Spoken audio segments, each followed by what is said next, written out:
pendengaran gue itu karena kecelakaan tuh jadi sebelah gitu. Yang sebelah kiri udah nggak aktif, sama sekali nggak aktif. Dan efeknya, imbasnya itu jadi yang kanan itu ngedenger suaranya jadi aneh. Gue bisa dengar suara orang, tapi gue nggak tahu itu suara aslinya dia atau bukan, kecuali lewat video atau telepon ya gitu. Jadi kalau video atau telepon ya kasarnya itu suara dari mesin gitu. Jadi gue nggak tahu suara asli orang itu apa. Kadang suara lu kayak begini, suara di teleponnya beda gitu ya. Udah hal biasa lah menurut gue, karena ini kejadiannya waktu gue kecil banget di kampung, umur 5 tahun, daerah Purwokerto. Itu kuping gue digigit serangga. Pokoknya dari situ gue udah bener-bener nggak bisa aja. Namanya itu nama gue sempet searching dan gue nggak searching jauh sih sebenarnya. Cuma mau tahu doang, namanya tuli unilateral. Tuli unilateral. Nah, jadi ya cuma dengar sebelah aja gitu. Sampai sekitar 4 tahun atau 5 tahun lalu gitu, mudik pas gua kebetulan dapat libur panjang abis lebaran. Jadi orang-orang mungkin udah pada nyampe nih di kampung, gue baru berangkat sama bokin gue. Dari awal sebenarnya nyokap udah bilang udah besok aja gitu jalannya gitu, soalnya bokin gue tuh jalan dari Depok ke tempat gue kan di Priuk. Dia pas di terminal tuh jatuh sama abang ojolnya, dia jatuh, perasaan udah nggak enak, cuma ayo udahlah gitu. Memang sih nggak ada, maksudnya selama perjalanan jalan tuh nggak ada masalah gitu. Dari trek gue Jakarta, Purwokerto, Semarang, Klaten, Jogja, Bandung, baru balik Jakarta lagi. Cuma pas lagi dari Purwokerto mau arah pulang, gue lewat daerah yang namanya Gumelar. Itu nggak lewat Pantura lagi gitu. Gue kan nggak tahu jalan, jadi gue ngegunain map saja gitu kan. Gue ngegunain map sampai daerah, pokoknya Gumelar itu yang nggak jauh lah dari Purwokerto, masih Purwokerto juga kayaknya. Itu dia bener-bener gelap tapi ada di map. Itu lewatin kayak kayaknya sih bukit gitu, kayak bukit atau dataran tinggi lah, entah. Itu ya biasa lah ala-ala perkampungan gitu kan, rumah jarang gitu. Gerimisnya cuma nggak sampai kuyup ya, gerimis biasa gitu. Gua hajar terus lah karena gue mau berhenti di mana juga kan. Ini gue pikir gerimis lah, jaket mah masih bisa nahan lagi, jaket biasa gitu. Udah gue jalan sampai di kayak pokoknya jalan lurus. Kiri gue itu kayak parit tahu sungai atau sawah juga tapi ke bawah. Kanan gue full sawah, kelihatan gitu. Motor gue kan masih motor fairing, cuma versi lama, lampunya jadi masih kuning, belum putih. Gue jalan aja kecepatan standar lah lewat perkampungan gitu, 40-50 lah, nyantai aja, nggak ngebut-ngebut banget karena kondisi licin kan. Tumben kuping gue tuh ngerasain lagi nih, tapi yang kiri, yang mati. Kayak orang suara teriak tapi denging gitu loh, teriak gitu. Cuma gue diem aja kan, gue masih ajak bercanda bokin karena gue takut dia ngantuk atau apa. Itu jalan sekitar baru jam 10, belum malam-malam banget, baru jam 10. Gue memang suka jalan malam kan. Gue jalan, pokoknya udah suara denging, kok makin lama makin kenceng gitu loh. Nah, jadi bokin gue udah bilang, kita 1 kilo lagi belok kiri ya. Ini beloknya tajam banget, letter L, dia bilang gitu. Oh ya udah 1 kilo nih. Jadi gue ngira-ngira aja kan, gue jalan aja. Pas yang gue bilang kiri parit kanan sawah itu, di depan gue ngeliat nih mentok gitu. Terus mungkin kerjaan orang situ atau gimana tuh, banyak sebelum mentok itu banyak tumpukan batu bata sama genteng. Mungkin pengrajin lah atau apa gitu kan. Tuh masih gerimis, dan itu gerimisnya makin deras nih. Akhirnya kaca helm gue tutup kan. Kok gue ngerasa ada yang aneh. Apaan ya di depan ya. Jadi di tumpukan bata mentok baru belok kiri itu ngelihat, gue pikir segitiga gitu. Segitiga apaan sih gitu kan. Mata gue belum minus waktu itu. Gue buka lah helm. Itu cewek lagi duduk bersimpuh gitu begini nih. Duduk gitu. Gue mikir gini, kalau itu setan, hantu dan sejenisnya harusnya pakai baju putih. Ini biru awan, biru apa sih? Ya, biru awan lah pokoknya. Ya? Cerah, biru cerah gitu. Dan dia nunduk aja gitu, nunduk. Tapi semakin gue jalan, denging gue semakin keras nih. Mungkin cewek gue ngeliat, tapi dia nggak mau ngomong kali. Oh itu keras banget coy meluk. Oh keras banget. Gue sampai gitu kan. Itu pas lagi gue dapet nih beloknya nih, tapi mata gue ngeliat begini. Dan cewek gue lupa ngomong, jadi habis belok begitu harusnya belok kanan lagi, letter S gitu loh, harusnya belok kanan lagi. Gue sampai nggak habis pikir gitu, tapi makin kenceng nih suaranya nih. Mau nabrak lah gue, nabrak rumah orang. Dan ban gue kan waktu itu motor belum ABS, ban gue selip, nabrak, jadi nabrak pohon. Cuma nggak parah-parah banget karena udah gue combine sama rem kaki rem tangan kan, nggak sampai jatuh, cuma nabrak aja. Itu lumayan menurut gue, dan cewek gue teriak juga, itu lumayan kenceng sih gitu. Cuma nggak ada orang yang keluar. Bisa dibilang suara gerimis pun ya gerimis kecil yang harusnya tuh keluar gitu. Atau mungkin gue mikirnya, oh udah malam kali ya gitu, udah pada tidur lah daerah-daerah di namanya daerah pedesaan, udah jam 10 udah malam banget, udah tidur kali ya. Ya udah. Cewek gue diem aja tuh. Diem aja. Gue senggol lah. Udah lewat, gue bilang gitu kan. Udah lewat. Dia diem aja gitu. Diem aja. Pas gue nanya, ini treknya mau kemana lagi? Ikutin jalan aja gitu kan. Oke, udah ikutin jalan. Pas jalannya udah belok-belok, gue ngerasa ban belakang gue enteng banget nih, kayak nggak bawa orang. Jadi kan berasa lah kalau kita sebagai pengemudinya kan enteng banget. Ini enteng amat ya. Gue senggol cewek, gue diem cuma gitu aja. Kan dia kan pakai masker juga tuh. Gitu. Ya udahlah, bodo amat lah gitu kan. Pas lagi gue udah belok-belok gitu, gue langsung mikir jauh banget nih. Gue mikirnya gini, apa cewek gue pas jatuh dia turun terus nggak gue bawa ya? Tapi nggak mungkin, gue nggak sempet turun gitu loh, nggak sempet turun. Akhirnya gue berhenti, bener-bener berhenti di depan warung, cuma udah tutup. Gue berhenti, gue pastiin aja kan, gue pastiin, oh iya bener dia gitu kan. Cuma diem aja, mungkin trauma atau gimana gitu. Udah akhirnya gue jalan terus bablas sampai udah ketemu jalan raya lagi, yang jalan gede udah lewatin truk segala macem. Udah aman gue, udah aman, barulah gue bahas gitu. Iya deh ketakutan bilang. Cuma gue belum cerita pas gue ngerasa entengnya, belum cerita. Ya dari situ ya alhamdulillah nggak ada yang aneh-aneh. Dan denging gue itu hilang pas lagi gue nabrak, itu hilang. Jadi gue nggak tahu kenapa orang kalau misalnya bilang kalau kuping berdengung sebelah kanan tandanya ini kiri, ini bullshit menurut gue. Gue nggak pernah ngerasain, yang gue selalu rasain tuh kanan mulu.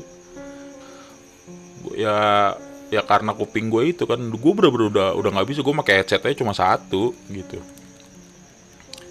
Yang kalau daerah kampung gue pulang kampung itu segitu. Terus yang paling sering tuh, bukan paling sering ya, hampir pasti gue ngerasain sampai sekarang juga, kalau lewat jembatan Ancol.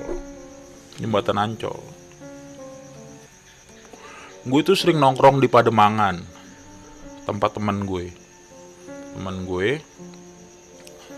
Jadi kalau gue pulang itu lewatnya lewat ya jalur biasa aja gitu. Cuma gue nggak lewat yang Ancol pintu 3, nggak lewat yang PLTU yang jual-jual ikan, enggak, karena kan jalanannya rusak tuh. Gue lewat yang biasa. Nah, sebenarnya orang kan taunya jembatan Ancol itu yang mau ke arah PLTU kan. Aslinya jembatan Ancol itu kan yang waktu itu amblas tuh. Itu jembatan Ancol, yang namanya jembatan Ancol. Gue selalu ngedenger suara berdenging, cuma kayak ada nadanya gitu, naik turun. Itu gue kalau lewat situ, yang tempat amblas itu gue selalu ngedenger. Kalau misalnya orang bilang jembatan Ancol yang mau ke PLTU, ya mungkin taunya iya. Cuma aslinya yang amblas, waktu itu pernah amblas itu. Gue hampir tiap saat gue lewat situ selalu ngedenger. Bahkan kuburan pun kadang gue kalau lewat kuburan tuh ngedenger aja gitu loh. Terus di kiri doang, ngerasa gue kiri doang.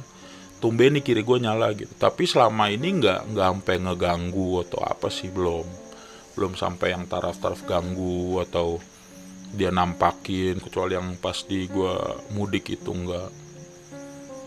Yang jembatan Ancol lewat kuburan gitu kan, ngedenger. Terus kadang kalau lagi ke rumah temen yang baru gitu kan, ada aja orang-orang meninggal. Kadang ada, kadang enggak gitu. Entahlah apa, gue nggak mau nyari tahu, nggak nanya-nanya orang, dan nggak ngasih tau orang juga, biasa aja gitu. Paling sih gitu aja sih pengalaman gue tentang yang horor ya, dari kisah kuping gue ini, karena berjalan sampai sekarang. 25 kisah ini 25 tahun berjalan sampai sekarang. Kisah ini tuh. Berarti umur lu 30 ya? Umur gue 30. Paling segitu aja ceritanya, Gus ya? Iya. Gue mau nanya sedikit nih. Oke. Itu kan lu kejadiannya pas lagi umur lu 5 tahun ya? Iya, 5 tahun. Digigit serangganya kayak gimana sih? Kalau orang yang sering pulang kampung tuh ngedenger kalau sore tuh yang bunyi tret gitu. Kalau kita bilang tenggeret tuh sering dijual di tukang makanan burung. Tenggeret. Mungkin daerah-daerah juga namanya beda-beda kali ya. Mungkin beda, itu pokoknya sore tuh berisik banget deh. Sore berisik banget tuh. Tahu gue kayak mungkin biasanya kalau di kaki-kaki gunung tuh bunyi Iya, yang tiap sore ya itu. Itu masuk dalam telinga lo tuh? Masuk.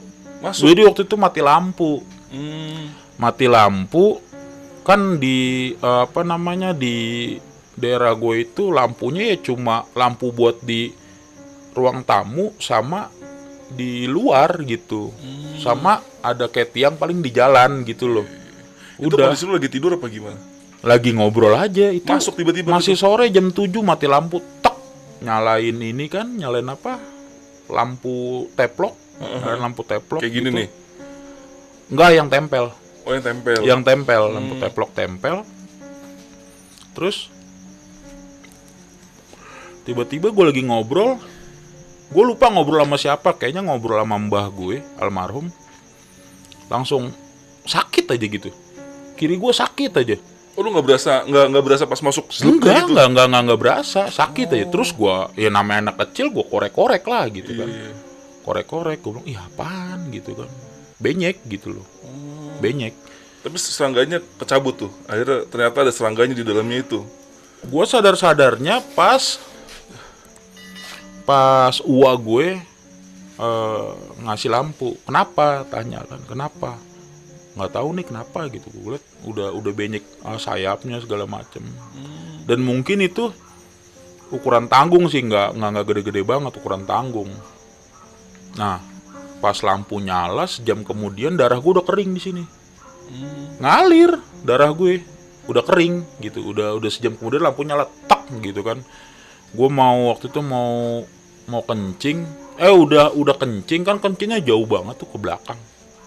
Pas gue balik, dianterin kan sama uak gue. Pas gue balik ditanyain, di belakang habis ngapain gitu, kencing gitu kan.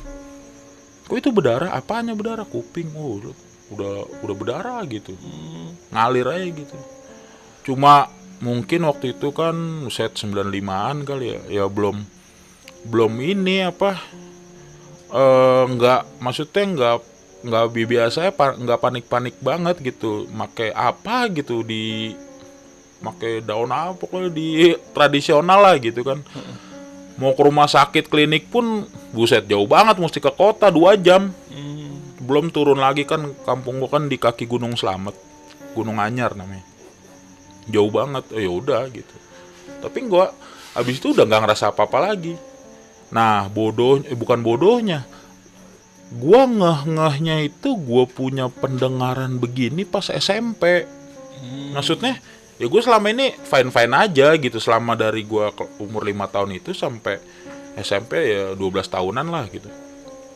Ya fine-fine aja gitu, nggak ada apa, nggak, ya belum bisa bedain apa namanya kuping gue kiri gimana, kanan gimana, ya biasa aja gitu kan. Berarti ini kali ya, gue bisa ngambil kesimpulan kuping kanan lu itu normal, kuping kiri lu bekerja ketika ada kejadian-kejadian mistis ya. Iya, kuping kiri gue. Sampai sekarang pun masih begitu. Sampai sekarang tuh masih begitu. Gila ya. Dikasih kelebihan ya, dikasih kekurangan, ada kelebihannya juga. Ya iya sih, cuma gini, gua sempat baca, waktu itu gue sempat nonton videonya Om Deddy. Waktu itu dia podcast sama Aming sama kayak gue. Tapi gue nggak tahu dia ngerasain denging yang itu. Tapi yang gue bilang sama adalah dia nggak bisa ngebedain frekuensi orang. Jadi misalnya gini, lu manggil suara woi gitu, di gue kedengerannya kayak woi, ada yang woi gitu. Bahkan ada kalau lagi orang ketawa nih, gue tuh sering ketawa dalam hati sendiri kalau ngedenger orang ketawa, karena ketawanya gitu. Jadi kayak aneh kedengerannya. Jadi kayak aneh, cuma ya udah biasa lah gitu, karena ya udah bertahun-tahun, udah lama banget gue. Pertamanya gue ngerasa kok suaranya begini apa gitu. Yang gue bikin kaget adalah kalau gue ngedenger suara kita ngobrol biasa nih, terus dia nelpon gue, oh ini bukan lu nih gitu. Kadang gue ngomong kayak gitu. Jadi beda ya suaranya. Beda banget, jauh. Beda banget. Begitu ya. Kecuali gue ngedenger suara gue kayak di video YouTube atau apa, oh ini suara gue gitu. Oh ini suara dia gitu loh. Gitu. Makanya lu pakai headset juga cuma sebelah doang ya? Iya, makanya sebelah doang, ya? Kiri nggak guna. Nggak guna ya? Nggak guna. Gila. Terus ini nih, lu kan pas lagi ngelihat sosok biru itu, cewek lu kan diem aja lo. Diem aja. Setelah itu sempat ngomong nggak? Lu kan tadi belum cerita tuh, kayaknya cewek lu ngeliat apa enggak tuh? Yang baju biru itu. Gua nanya, ngeliat apa sih gitu kan, ngetes dia nih, dia ngeliat juga apa enggak, apa dia ngerasain juga gitu. Kadang gini, kadang manusia kan dia ngerasainnya hanya kayak ngerasain bulu kuduk merinding, ada yang terus tiba-tiba suhu panas gitu loh. Ya mungkin orang bilang sugesti kali gitu atau gimana kan. Karena kadang ada orang yang dikasih tanda yang begitu kan. Cuma dia cuma nunduk-nunduk aja, iya aja gitu. Itu dia nggak mau bahas sampai gue berhenti di puncak gitu. Sampai di Bandung. Sampai di Bandung ke rumah sepupunya dia. Berarti itu jalan sebelum Bandung ya, belum nyampe Bandung ya? Sebelum nyampe Bandung. Gumelar tuh masih Jawa Tengah. Masuknya masih Jawa Tengah. Itu jalur ini kayak bukan jalur selatan, bukan jalur utara, jalur tengah ya? Karena gue mau lewat Bandung kan. Iya. Bandung kan tengah kan. Ya situ. Gue lewat tengah gitu. Mungkin mapnya itu lebih ngarah lebih cepat nyampe sini dibanding gue selatan atau utara gitu loh. Musim mudik mungkin macet juga kali ya? Oh, nggak ada macet sama sekali. Nggak, maksudnya dia ngarahinnya lo jalur tengah, Pantura sama selatan mungkin macet. Nah, kalau gue track, jadi kan waktu itu HP gue ngedrop, jadi gue pakai mode offline gitu loh. Sebelum mode offline, map gue belum mode offline, gue cek di lewat bawah macet banget. Lewat atas nggak terlalu macet, hanya di beberapa spot, tapi bedanya itu sejam berapa menit gitu. Wih lumayan kan, sejam berapa menit kan. Ayo udahlah lewat sini aja loh, walaupun track baru kan. Track baru. Kalau mode offline berarti ini ya, apa namanya? Nggak bisa ini ya, rerouting ya. Jadi misalnya lu nggak bisa, karena udah ikutin jalan itu aja. Ngikutin jalan aja gue. Udah. Akhirnya ngeliat tuh, ternyata cewek lu ngeliat. Cewek gue pas nyampe di Bandung, biasalah ketemu kan, salam-salaman dulu, nanya dari mana gitu kan, terus capek atau enggak gitu kan. Barulah pas gua mau makan, gua nanya gitu. Cuma gua kan memang orangnya suka bercanda sama cewek gue. Gua nanya, waktu di gunung di bukit-bukit itu seru ya hujan-hujanan kita gitu kan, kita jarang nih hujan-hujanan gitu kan. Bilang apaan, dia bilang gitu, seru apaan, aku diem menggigil gitu kan, kedinginan, ya lagian nggak bilang, aku mau ngomong tapi nggak bisa ngomong, dia bilang gitu. Makanya dia cuma bilang, gitu kan, gua nanya, gitu kan, cuma, gitu. Ternyata dia nggak bisa ngomong, gitu. Nggak bisa ngomong. Nggak bisa ngomong. Bukan Pas karena gua, dia takut. bukan gitu. Padahal mau ngomong tapi nggak Iya, bisa ngomong ya. Pak. Dan gua nanya, emang ngeliat gitu kan, emang ngeliat pas lagi di tikungan gitu kan. Iya ngeliat, kamu mau jatuh kan, berarti dia nggak ngeliat. Dia nggak ngeliat, tapi dia nggak bisa ngomong jadinya, gitu loh. Iya. Dia nggak ngeliat ternyata. Ya Cuma kan lu doang, cuman iya. gara-gara mungkin dia jadi nggak bisa ngomong begitu. Nah dia bilang gini, dia tuh mau ngasih tahu, karena kan di map itu kan ada tulisan berapa ratus meter belok kan. Nah dia biasanya 200 meter udah teriak nih 200, 150, 100 gitu. Cuma dia mau ngomong itu, tapi nggak bisa ngomong, gitu loh. Dan Kayak navigator off-road ya. iya, dan dia ngerasa suhu tuh jadi dingin banget gitu. Padahal setahu gue dari rumah itu, dia pakaiannya paling tebel, dia nggak bisa dingin kan. Dia dalam baju aja nih, dia udah 3 baju doang nih, sampai baju luar tuh 3. Jadi mungkin dia pakai singlet dalam bra, singlet, terus 2 baju lagi, pakai jaket, pakai sial lagi. Itu udah, gue ngeliatnya udah begah banget kan gitu. Karena gue cuma pakai sweater, kaos aja udah gitu. Tapi masih menggigil ya, udah Dia tebel bilang ya? dia bilang tiba-tiba langsung menggigil pas Dekat tikungan itu. Iya, pas masuk daerah lurus itu, lurus aja sekilo, dia bilang langsung drop aja gitu. Oh ya, abis dia bilang sekilo itu ya? Iya, habis dia Sekilo lagi bilang kita sekilo, belok nih. Nah, udah mau ngomong kayak ketahan gitu loh. Terus lu kan mau nabrak rumah tapi akhirnya nabrak pohon tuh kan? Ya. Itu sampai jatuh nggak sih? Enggak sampai jatuh. Jadi masih ketahan sama kaki gue. Masih ketahan. Kaki dia juga mau turun kan jok belakang tuh tinggi banget gitu kan. Mau turun, cuma nggak sampai turun gitu loh. Cuma kayak kaki turun gitu loh. Cuma nggak sampai napak gitu loh. Tapi sampai berhenti kan? Sampai berhenti lu? Berhenti, bener-bener berhenti. Dan itu gue nabrak pohon, cuma kaki gue nyangkut di pagar. Itu pagar kayak teralis, dan itu bunyi keras gitu loh. Nabraknya mah nggak bunyi, cuma pas kaki gue turun bunyi. Brek gitu, kayak pagar digoyang kencang gitu loh. Keras itu, nggak ada yang keluar. Buat teman-teman kalau mudik dari Jawa Tengah mau ke Jakarta jangan lewat jalur tengah deh ya. Kayak sepi banget ya. Pasti gini, kalau gue sih nggak tahu ya, lewatnya itu ditunjukinnya di map mungkin. Dan gue pernah lewat mudik 2018 kemarin, tapi gue lewatnya siang. Gumelar itu juga, dan sama yang jalan yang sama. Sama Matic, gue lewatnya Matic, naiknya Matic gue. Berdua sama bokin gue ini. Sama bokin yang ini juga? Masih sama. Gimana tuh? Akhirnya gue lewat, dan itu bener-bener daerahnya sepi parah. Siang pun sepi banget? Sepi banget. Paling kayak orang, ya kerja kayak rumah-rumah itu 7 rumah, 10 rumah, kosong, jauh berapa kilo baru begitu. Dan gue ngelewatin tempat itu kan. Ini nih, gue bilang. Dan itu masih ada. Itu bertahun-tahun loh, batu bata masih ada loh. Sekarang bedanya ditutupin kayak terpal gitu. Itu masih ada. Kayak ditinggal sama pemiliknya kali ya, atau gimana ya? Mungkin. Atau dijual nggak laku-laku kan di situ. Dan rumah yang gue tabrak ya udah begitu, sama, ada pohon kecil gitu. Belum ada perubahan tuh rumahnya? Belum ada perubahan. Masih sama banget ya? Pagar masih sama. Ya gue ngeliat ketawa-tawa aja kan. Makanya gue takut cewek gue nanya-nanya lagi kan, atau dia bikin suges sendiri. Gue bercandain. Gue bilang gini, ini kalau ada kejadian apa-apa di sini, polisi malas kesini nih, gue bilang. Jauh banget. Jauh dari kota, jauh ya. Jauh banget, bener-bener jauh. Bukan dari kota, dari jalan raya jauh banget. Beneran deh. Jauh banget. Gila, yaudah lah paling segitu aja kali ya. Yap. Thank you.